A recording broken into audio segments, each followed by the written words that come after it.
Hey, it's good. It's good to see you. I'm working on the Revelation Bible study. You know, we're in the book of Revelation in our Wednesday night Bible study. We next Wednesday we should be at the place where we start opening these seven seals. We're going to be dealing with the scroll.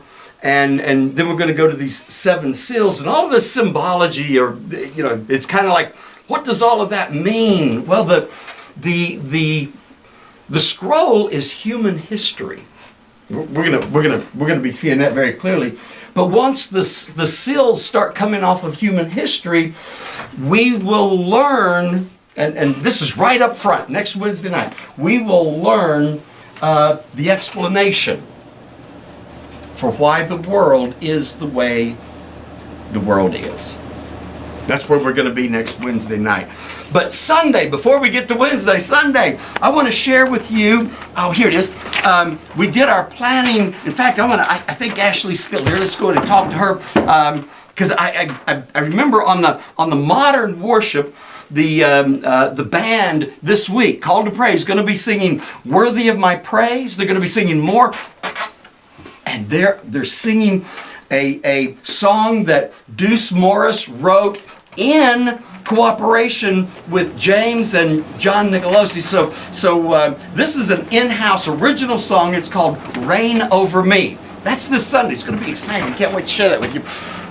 Come on in here and listen. Oh, here, Ashley. Actually, the people from church are here, and I was just telling them that we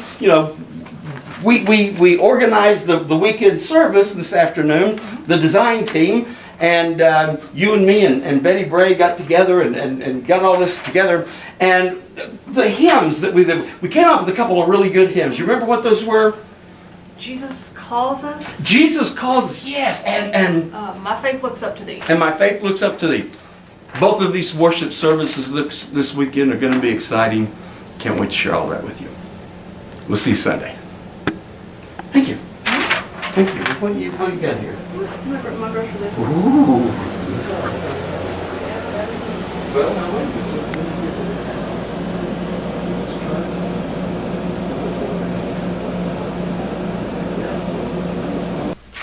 Preacher died.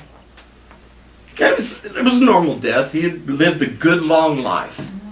Had been a pastor all of his life, and serving local congregations, and now he's standing in line to get into heaven. The people are there at the pearly gates, and Peter's talking to them and letting them in, and the guy right in front of him got up there, and so he's almost there now, but he couldn't help but hear what St. Peter and the guy in front of him were saying, and the guy was saying, well, St. Peter said, I was a taxi cab driver in New York City, and said I drove that taxi for 25 years. 25 years I drove that taxi. And St. Peter said, stand right there. Wait right there. And when St. Peter got back, he had this beautiful robe and put it on this man, gave him this beautiful scepter. I mean, it was gold, and said, use this to walk around. Said, we just welcome you to heaven. We're glad you're here. And the preacher thought, well, wonder what I'm getting. So he went up to St. Peter and he said, St. Peter said, I've been a preacher, preached all my life, served all these little congregations, and I've 35 years preached. I've just served. Peter reached down under his little desk there, and he pulls out this little brown cotton robe and tosses it to him and gives him a stick and says, welcome into heaven. He said, whoa, wait a minute there, Peter. Whoa, wait a minute. He said, I heard the conversation that you had with that taxi driver. He said, now, taxi driver, he got that beautiful robe and that golden staff. I mean, he just got all of that. And this is all I get. Why? Explain the rationale to me. St. Peter said, while you were preaching, the people were sleeping. While he was driving, they were praying. Yeah, man, he said it's a lot more than that. Hey, don't sleep Sunday morning, okay? You know, but we'll see Sunday. Yeah, you know, slept right through your sermons.